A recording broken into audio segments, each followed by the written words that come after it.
विषय आजचा आहे हा एक्झिट पोल. राजकीय आरोप प्रत्यारोप सगळ्या निवडणुकांमध्ये बघितले आपण. महापालिका निवडणुका सुद्धा अजून बाकी आहेत त्यासाठी. त्यात आणखी आरोप प्रत्यारोप बघायला मिळतील. मी विनंती करतो की थोडंसं थांबू आणि आपण मुद्द्यावर येऊयात या एक्झिट पोलच्या, कारण आणखी काही रिजन आहेत महाराष्ट्रातले ज्या संदर्भात आपल्याला एक्झिट पोल सक्सेना तुम्हाला म्हणजे आहे सक्सेना आपण आहे अजून बोलण्यासारखी संधी, कारण पश्चिम महाराष्ट्र आणि कोकण बाकी आहेत आपल्याकडे अजूनही. पण विदर्भातला आपण बोलून झालं माहिती. आपण आता दोन महत्वाचे आहेत, कारण मला कोकण आणि पश्चिम महाराष्ट्र आपण ठेवलेत, कारण कोकणातली लढाईची चर्चा म्हणजे ही सगळ्या निवडणुकीतली सर्वाधिक चर्चा अभिजित ही कोकणातल्या त्या कणकवलीच्या निवडणुकीबाबत आपण बघितली होती. त्याचाही रिझल्ट आपल्याला बघायचा. मला त्या स्पेसिफिक्सकडे पण जायचंय की त्या कणकवलीमध्ये काय साधारणपणे होतं. पश्चिम महाराष्ट्रामध्ये सुद्धा दोन ठिकाणी ते अशी आहेत. म्हणजे शिरूरचंही मला तुमच्याकडनं अभिजित जाणून घ्यायचंय काय, आपण जेव्हा येऊ पश्चिम महाराष्ट्राकडे तिकडे काय झालं, सांगोल्याचं काय आहे आणि दोन महत्वाची ठिकाण माहिती. जाऊया आपण पुढच्या आकडेवारीकडे. सौरभ आपली पुढच्या आकडेवारी तयार आहे? ठीक आहे. तर या एक्झिट पोल पश्चिम महाराष्ट्राबद्दल नेमकं काय सांगतो ते आता आपण बघणार आहोत. या एक्झिट पोल नुसार पश्चिम महाराष्ट्रात सुद्धा भाजप आघाडीवर दिसतोय. पश्चिम महाराष्ट्रात किती ठिकाणी भाजपची सत्ता येताना दिसत आहे ते आता आपण या ब्रेकिंग मध्ये पाहूया. शिवसेनेची 60 ठिकाणी, पश्चिम महाराष्ट्रात भाजपची 27 ठिकाणी सत्ता येताना दिसते.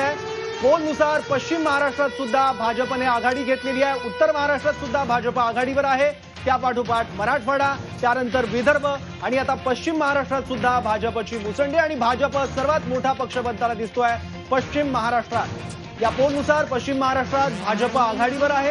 पश्चिम महाराष्ट्रात भाजपची 27 ठिकाणी सत्ता आपल्याला येताना दिसते आहे. एकूण 71 जागा आहेत पश्चिम महाराष्ट्रातल्या, त्यापैकी 27 ठिकाणी भाजपची सत्ता स्थापन होण्याचा अंदाज हा एक्झिट पोल आपल्याला सांगतोय.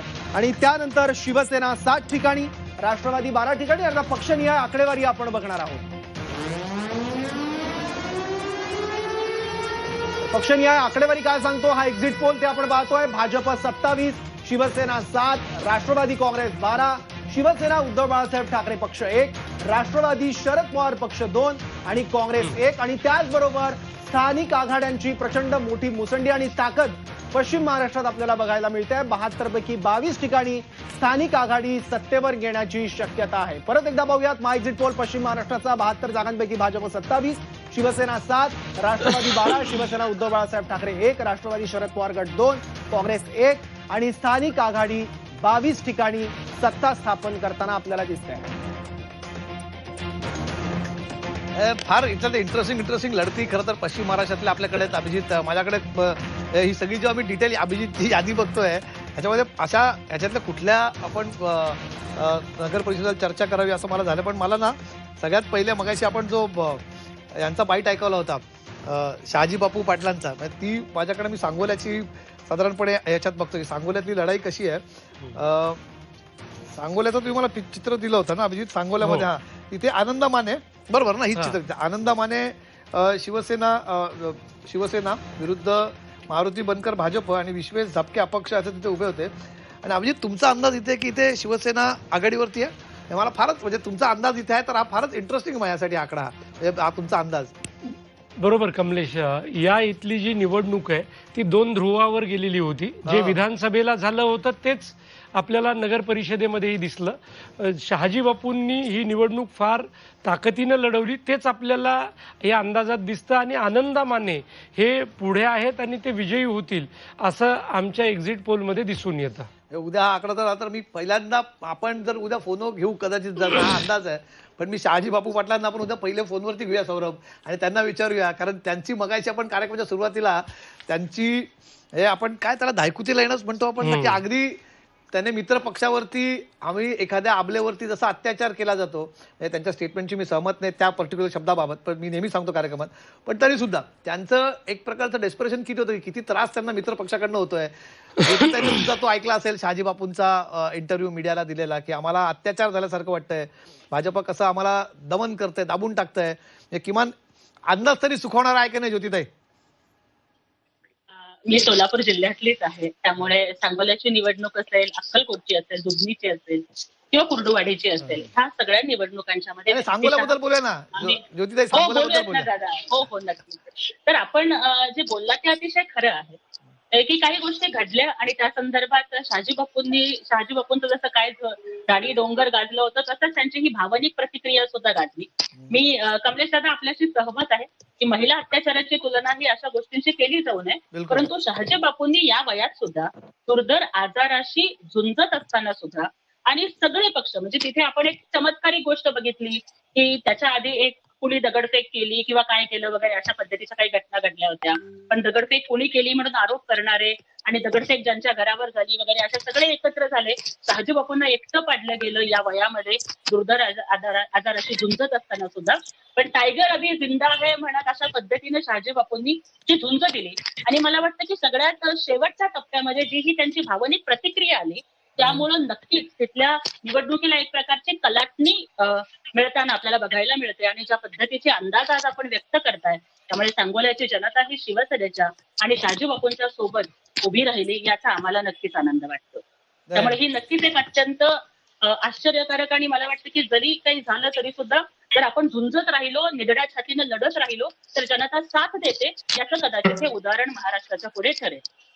नाही नक्कीच याच्यावरती खूप चर्चा झाली होती. सक्सेना काही त्याच्यावर बोलायचं. सक्सेना बोला. मला आता सांगायचंय मी शिंदे साहेबांच्या सेनेच्या प्रवक्त्यांचं ऐकलं की त्यांना किती म्हणजे दुःख लपवावं लागतं. भारतीय जनता पार्टीचा अन्याय जो शहाजी बापूवरती झाला, ज्या शहाजी बापूने गुवाहाटीमध्ये काय झाडी काय डोंगर सगळं ओके म्हणलं, त्यांना कसं नॉट ओके केलं भारतीय जनता पार्टीने. मला ताईंना खरंच विनंती करायचे आता तरी या दगलबाज रहमान डकेत नावाच्या पार्टीपासून दूर राहायला पाहिजे. घुसफूस करत सगळं फुसफूस करून टाकलंय महाराष्ट्राला. अशा दगलबाज लोकांपासून ही भारतीय जनता पार्टी लोकशाहीच नाही तुम्हाला सुद्धा फोडायला निघाले. काम हो गया खतम. मला असं वाटतं या रहमान डकेतला आता लवकरात लवकर बोल्ड केलं पाहिजे. फार ज्योतिताई तुम्ही जर बघतात मित्रपक्ष नवनाथजी तुम्ही त्यांची रिॲक्शन बघितली त्यांना फार हसू आलं त्याच्यावरती. त्यांनी जेव्हा तुमच्या मित्रपक्षावर बोलत मी थोडं बोलू का दादा? कमलेशजी रहमान डकेत कोण आहे आणि धुरंधर कोण आहे हे महाराष्ट्रानं विधानसभेच्या निवडणुकीला सांगून टाकलंय. आणि ज्यांनी महाराष्ट्रात लुटला ते रहमान डकेत आहे. ते महाराष्ट्राला माहिती आहे कशा पद्धतीनं भावी पंतप्रधान म्हणून स्वप्न बघितली होती आणि काय झाली. आज त्यांच्या पक्षाची महाराष्ट्रामध्ये 10 जागा देखील आली नाहीये. आणि धुरंधर देवेंद्रजी फडणवीस हे 137 जागासह सगळ्यात मोठे निवडून आले. राष्ट्रवादी शरद पवार गटाला महाराष्ट्रात 10 जागा मिळाल्या नाही विधानसभेला. अशा पद्धतीची भाषा वापरल्यामुळे ऐका आता कमलेशजी माझं पूर्ण होऊ द्या. मी ते